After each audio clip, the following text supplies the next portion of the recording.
Assalamualaikum warahmatullahi wabarakatuh. Kami dari kelompok 5 ingin presentasi yang berjudul tentang perdagangan internasional. Pengertian perdagangan internasional.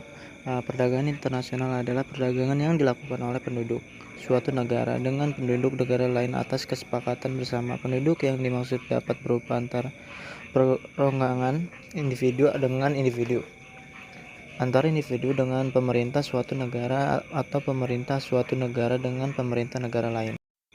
Teori perdagangan internasional. Model Adam Smith. Model Adam Smith ini memfokuskan pada keuntungan yang menyatakan bahwa seluruh negara akan memperoleh keuntungan mutlak apabila semuanya memperlakukan perdagangan bebas dan berfokus pada produk yang keahlian mereka, karena impor suatu negara adalah ekspor untuk negara lain. Model Ricardian. David Ricardo menjelaskan mengapa negara yang bahkan mampu memproduksi seluruh produk dengan efisien tetap harus terlibat dalam perdagangan internasional. Model Hexer-Ohlin. Model Hexer-Ohlin menggunakan model Ricardian untuk membuat suatu model komparatif. Manfaat perdagangan internasional. 1. Memperluas pasar dan meningkatkan pendapatan. Manfaat perdagangan internasional yang pertama adalah menambah pasar bagi perusahaan. Hal ini dilakukan dengan memproduksi secara optimal tanpa takut kelebihan produksi dan harga jual yang turun. Dengan adanya perdagangan internasional, pengusaha bisa menjalankan mesin-mesin produksinya secara maksimal dan menjual kelebihan produk yang dihasilkan ke luar negeri. 2. Peluang kerja yang terbuka luas. Manfaat perdagangan internasional berikutnya yang bisa kamu dapatkan adalah terbukanya peluang kerja yang sangat luas. Hal ini dikarenakan perdagangan internasional membantu menghasilkan lebih banyak lapangan pekerjaan melalui pembangunan industri baru guna memenuhi permintaan produk di berbagai negara. 3. Meningkatkan kemakmuran suatu negara. Perdagangan internasional selain dapat membuka peluang kerja juga memiliki peranan untuk menaikkan pendapatan dari masing-masing negara yang bersangkutan. Hal ini dikarenakan negara yang kelebihan dan kekurangan akan suatu barang dapat menjual dan memperoleh barang yang dibutuhkan. Dampak positif perdagangan internasional bagi Indonesia.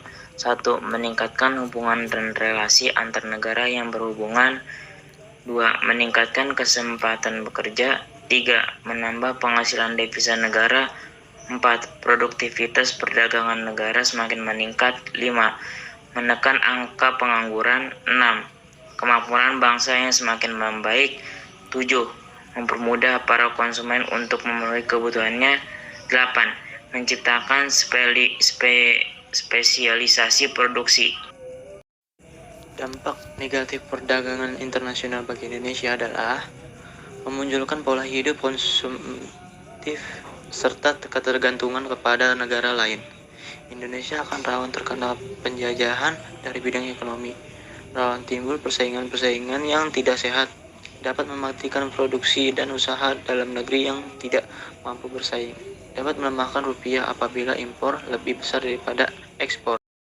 Faktor perdagangan internasional yaitu 1. Faktor alam atau potensi alam. 2. Adanya perbedaan kemampuan dan teknologi dalam mengolah sumber daya ekonomi. 3. Adanya perbedaan keadaan seperti sumber daya alam, iklim, tenaga kerja, budaya, dan jumlah penduduk yang menyebabkan adanya perbedaan hasil produksi dan adanya keterbatasan produksi. Jenis-jenis perdagangan internasional atau antara negara dapat dilakukan dengan berbagai macam cara, diantaranya 1. Ekspor. Ekspor dibagi dalam beberapa cara, antara lain ekspor biasa. Ekspor biasa adalah pengiriman barang ke luar negeri sesuai dengan peraturan yang berlaku yang ditujukan kepada pembeli di luar negeri, mempergunakan L atau C dengan ketentuan devisa. Yang kedua, ekspor tanpa L atau C, yaitu barang dapat dikirim terlebih dahulu, sedangkan eksportir belum menerima L atau C harus ada izin khusus dari Departemen Perdagangan. Yang kedua, ada barter. Pengiriman barang ke luar negeri untuk ditukarkan langsung dengan barang yang dibutuhkan dalam negeri. Yang ketiga, konsinyasi atau consignment.